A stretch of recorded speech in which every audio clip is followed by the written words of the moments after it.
Hello बेटा, आप लोग एक बार सिलेबस को लेके बहुत कंफ्यूज होंगे। मैं आपको थोड़ा सा कंफ्यूजन आपकी दूर कर देती हूँ। आप अच्छे से देख सकते हैं हमने अपने सारे चैप्टर कंटिन्यू कर लिए हैं, जिसमें हमारा जीएसटी भी हो चुका है और हमारी कैश बुक भी हो चुकी है। यानी कि 1 to 11 चैप्टर हम अपने कर चुके हैं। देखा जाए तो बिल ऑफ एक्सचेंज में आपका काफ़ी डिडक्शन है, और उसके बाद अगर देखा जाए बैंक रिकन्सिलेशन में ऐसे आपका सिलेबस डिडक्ट हुआ है। तो ये चैप्टर जो भी इनमें थोड़ा बहुत है वो हम लास्ट में करेंगे। तो अभी देखा जाए तो आपके कितने चैप्टर पेंडिंग हैं? 1 2 3 4 5 6 7 8 9। यहाँ तक देखा जाए तो आपके 9 चैप्टर पेंडिंग हैं, और ये मोस्ट इम्पॉर्टेंट चैप्टर है।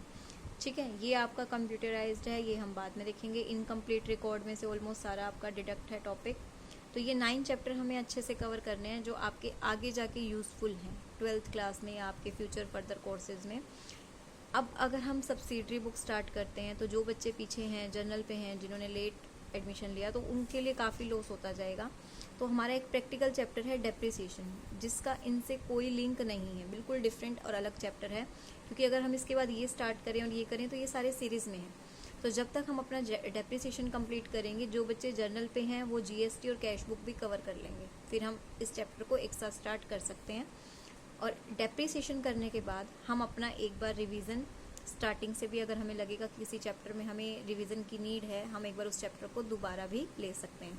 तो हम अपना यहाँ पे डेप्रिसिएशन चैप्टर स्टार्ट करते हैं, और डेप्रिसिएशन के साथ साथ हम अपने चैप्टर्स की रिवीजन साथ में रखेंगे।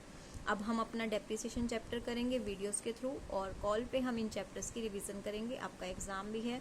एग्ज़ाम में मैं एक बार फिर से बता देती हूँ, आपका फर्स्ट, सेकंड, आपका 6th, 7th और 9 चैप्टर आना है। जीएसटी का मैं आपका ले चुकी हूँ, कैश बुक का आपका है अभी। तो जो चैप्टर रह गए हैं वो चैप्टर का मैं अलग अलग टेस्ट लूँगी, सब्जेक्टिव लूँगी। 5 चैप्टर का आपका ऑब्जेक्टिव टेस्ट है, बाकी सबके मैं आपके अलग अलग सब्जेक्टिव टेस्ट ले ही रही हूँ। तो देखिए, डेप्रिसिएशन हम स्टार्ट कर रहे हैं। आज हम डेप्रिसिएशन की थ्योरी स्टार्ट करेंगे। डेप्रिसिएशन में देखिए, डेप्रिसिएशन का मतलब होता है किसी भी चीज़ की वैल्यू का घटना। डेप्रिसिएशन का मतलब क्या होता है? किसी भी चीज़ की वैल्यू का घटना। तो आज हम डेप्रिसिएशन की थ्योरी को कवर करेंगे। तो देखिए, इसमें क्या कहा गया, इन एवरी बिजनेस, हर किसी बिजनेस में एसेट यूज होती हैं जो कि फिक्स्ड नेचर की होती हैं। फिक्स्ड मतलब लॉन्ग टाइम पीरियड के लिए होती हैं। जैसे कि आपने कोई भी एसेट्स ली हैं, building, plant and machinery, motor vehicle, furniture, office equipment, तो इनका ना एक फिक्स टाइम होता है। अब जैसे मानो आपने कोई बाइक खरीदी है, कार खरीदी है, क्या वो बाइक और कार कभी ख़त्म ही नहीं होगी, कभी ख़राब ही नहीं होगी? कभी तो ख़राब होगी, और धीरे धीरे उसको भी सर्विस की ज़रूरत होती है, धीरे धीरे उसकी भी कैपेसिटी कम होती जाती है। तो उसको डेप्रिशिएट होना ही कहते हैं। जब आपकी कोई फिक्स्ड एसेट की वैल्यू धीरे धीरे कम होती जा रही है, उसको हम क्या कहते हैं? डेप्रिसिएशन। क्योंकि इनकी भी एक फिक्स टाइम होती है, उसके बाद ये क्या हो जाते हैं? एक्सपायरी। तो जो वैल्यू में कमी आ रही है कांस्टेंट, उसको यूज़ करने की वजह से या उसके एक्सपायरी होने की वजह से, उसको हम क्या कहते हैं? डेप्रिसिएशन। उसको हम क्या कहते हैं? डेप्रिसिएशन। तो डेप्रिसिएशन का मतलब क्या है? किसी भी फिक्स्ड एसेट्स की वैल्यू में कमी आना। In other words, the process of allocation of the cost of a fixed asset over it's useful life, उसे हम क्या कहते हैं? डेप्रिसिएशन। तो डेप्रिसिएशन ग्रेजुअल यानी कि कॉन्टिन्यूस, ग्रेजुअल का मतलब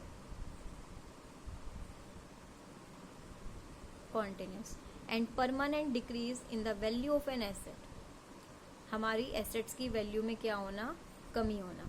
डेप्रिसिएशन को हम डिफाइन करते हैं एक परमानेंट और कॉन्टिन्यू, जो भी कमी आ रही है उसकी क्वालिटी में, क्वांटिटी में, वो एसेट की वैल्यू का कम होना। डेप्रिसिएशन को हम मेजर कर सकते हैं एग्जॉक्शन ऑफ एक्सपेक्टिव लाइफ, खत्म होते जाना, जो उसकी मानो 10 साल तक, हमने कहा कि वो मशीनरी 10 साल तक चल सकती है, तो उसकी वो 10 साल धीरे धीरे कम होते जाएंगे।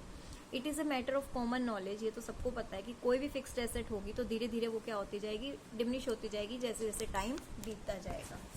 तो देखिए, इसके फीचर्स क्या हैं। क्या बोला इन्होंने? डेप्रिसिएशन क्या है? Depreciation is the decline in the value of fixed asset. Depreciation का मतलब क्या है? किसी भी फिक्स्ड एसेट की वैल्यू में कमी आना।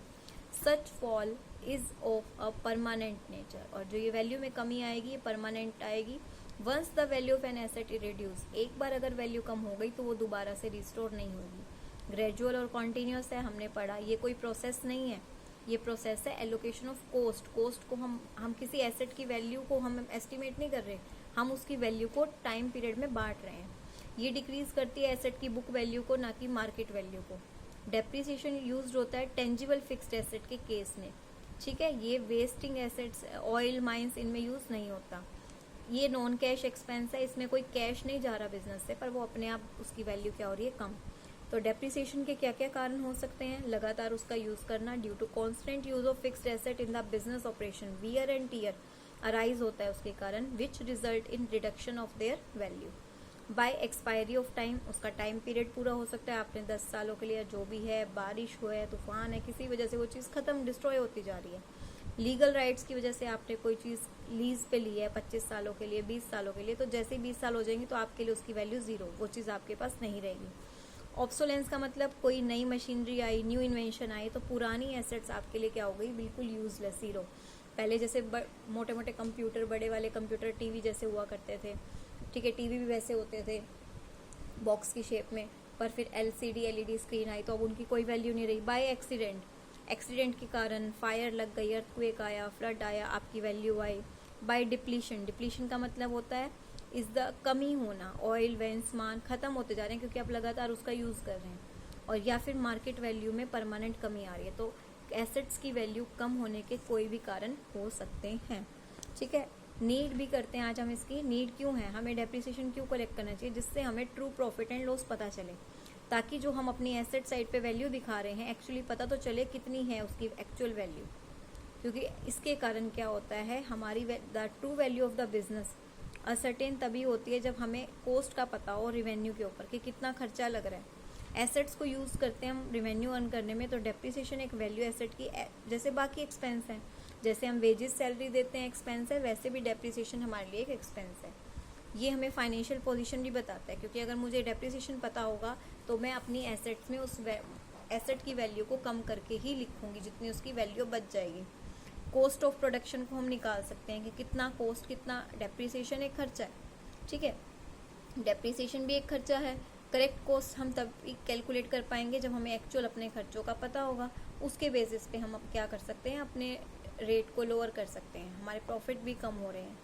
To provide funds for replacement of asset, जैसे जैसे अब देखो कोई कैश तो जा नहीं रहा, पर डेप्रिसिएशन के नाम से आप खर्चा दिखा रहे हो, तो वो पैसा कहीं ना कहीं आपके कहीं कंपनी में रिजर्व होके रह रहा है। तो जब फ्यूचर में आपको कोई एसेट खरीदनी होगी तो डेप्रिसिएशन का पैसा एक तरह से रिजर्व की तरह काम करता है कोई नई एसेट खरीदने के लिए। Depreciation to prevent distribution of profit out of capital, profit को कैपिटल में से पे करने से बचाने के लिए, क्योंकि हम पहले से ही अपना कुछ ना कुछ एक रिजर्व अमाउंट निकाल के रखते हैं कि कल को एकदम से प्रोप्राइटर के ऊपर बर्डन ना आए पे ऑफ करने के लिए। अब प्रॉफिट ऑब्वियस बात है, इसको खर्चा मान के चलेंगे तो प्रॉफिट कम होगा, और प्रॉफिट कम होगा तो हमें टैक्स भी कम पे करना पड़ेगा। और भी ऑब्जेक्टिव क्या होते हैं, अगर डेप्रिसिएशन चार्ज नहीं किया तो नेट प्रॉफिट आपका एक्चुअल रिजल्ट नहीं दिखाएगा, ज़्यादा दिखाएगा तो एम्प्लॉय ज़्यादा सैलरी मांगेंगे, एक्स्ट्रा वैगन्स होएगी, और कंपटीशन मार्केट में है आपके लिए बढ़ता जाएगा, ठीक है। नेक्स्ट क्लास में हम इसके फैक्टर्स करेंगे, और फैक्टर्स के बाद हमारे न्यूमेरिकल क्वेश्चन स्टार्ट हो जाएंगे, तो इस थ्योरी को अच्छे से करेंगे। Thank you.